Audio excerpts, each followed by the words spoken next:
नमस्कार शेतकरी मित्रांनो, गेल्या अनेक दिवसापासून तुम्ही ज्याची वाट पाहत होता त्या खरीप 2025च्या पीक विमा वाटपाबद्दल महत्त्वाचा अपडेट समोर येत आहे. जानेवारी महिना उलटून गेला तरी देखील खात्यामध्ये पैसे आलेले नाहीत किंवा विमा जमा झालेला नाही. फेब्रुवारीच्या शेवटच्या आठवड्यात कोणत्या जिल्ह्यातील शेतकऱ्यांना हा पीक विमा मिळणार आहे याबद्दल महत्त्वाचा अपडेट समोर आलेला आहे. त्याबद्दलच माहिती जाणून घेण्याचा प्रयत्न करणार आहोत. त्यामुळे हा व्हिडिओ शेवटपर्यंत बघा.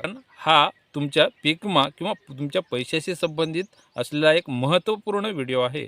त्यामुळे हा व्हिडिओ शेवटपर्यंत पाहायला विसरू नका. शेतकरी बांधवांनो, कापूस, सोयाबीन आणि तूर या पिकांचे जवळपास पीक कापणीचे प्रयोग पूर्ण झालेले आहेत आणि या सर्व पिकांची माहिती केंद्र सरकारच्या पोर्टलवरती अपलोड करण्याचे काम जवळपास 90% पूर्ण झालेले आहेत.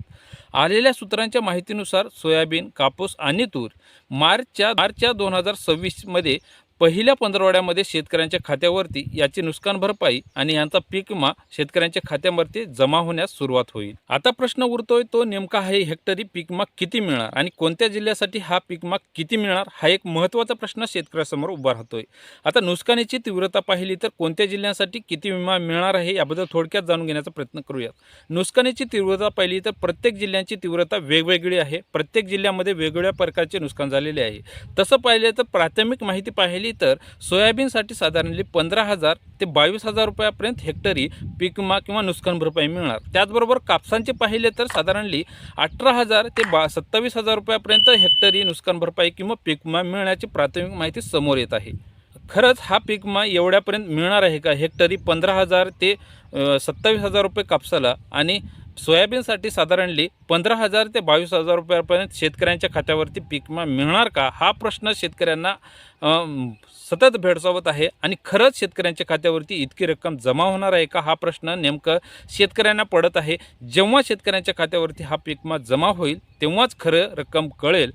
हे सरकार आतापर्यंत जी माहिती दिली आहे ती अत्यंत खोट्या पद्धतीची ठरलेली आहे आणि जेव्हाही शेतकऱ्यांच्या वाट्याला पीक विमा किंवा इतर नुकसान भरपाई येते ती अतिशय तुटपुंजी येते. नेमकं यामध्ये कितपत सत्यता आहे हे पाहणं गरजेचं आहे. जेव्हा शेतकऱ्यांच्या खात्यावरती हा पीक विमा जमा होतो त्यावेळेसच ही रक्कम शेतकऱ्यांना कळेल. शेतकऱ्यासमोर एकच प्रश्न निर्माण होतो की नेमकी पीक विमा यादी कशी पाहिजे, त्यामध्ये आपले नाव आहे का हे पाहणं गरजेचं आहे. त्यामुळे आता तुम्ही महावेद पोर्टलवरती जाऊन किंवा पीक विमा ॲपवरती जाऊन तुमचं क्लेम स्टेटस चेक करू शकता. जेणेकरून त्यामध्ये कुठल्याही प्रकारची त्रुटी असेल तर तुमचे नाव येणार नाही. त्यामध्ये दुरुस्ती आत्ताच करू शकता जेणेकरून येणाऱ्या यादीमध्ये तुमचे नाव असेल. तर शेतकरी बांधवांनो, पुढील 15 ते 20 दिवसामध्ये पीक विमा वाटपांची मोठी लाट येणार आहे. आता ही माहिती तुम्ही जास्तीत जास्त शेतकरी ग्रुपवर शेअर करा जेणेकरून कुठल्याही शेतकऱ्यांची फसवणूक किंवा कुठल्याही शेतकरी विमा वाटपापासून किंवा विम्यापासून वंचित राहणार नाही याची काळजी घेणं गरजेचं आहे. त्यामुळे इतर ग्रुपवरती ही माहिती शेअर करायला विसरू नका. त्याचबरोबर या चॅनलवरती तुम्ही नवीन असाल तर या चॅनलला नक्की सबस्क्राईब करा जेणेकरून विमा वाटपांचा मेसेज आला की नक्कीच तुम्हाला याबद्दलचा व्हिडिओ पाहायला मिळेल. जेणेकरून कुठल्या जिल्ह्यासाठी किती रक्कम आणि कधी वितरित होणार याबद्दलचा संपूर्ण अपडेट वेळोवेळी जाणून घेण्याचा प्रयत्न करणार आहोत. त्यामुळे या चॅनलला सबस्क्राईब करा. त्याबद्दलचा नोटिफिकेशन तुम्हाला वेळोवेळी मिळत राहील.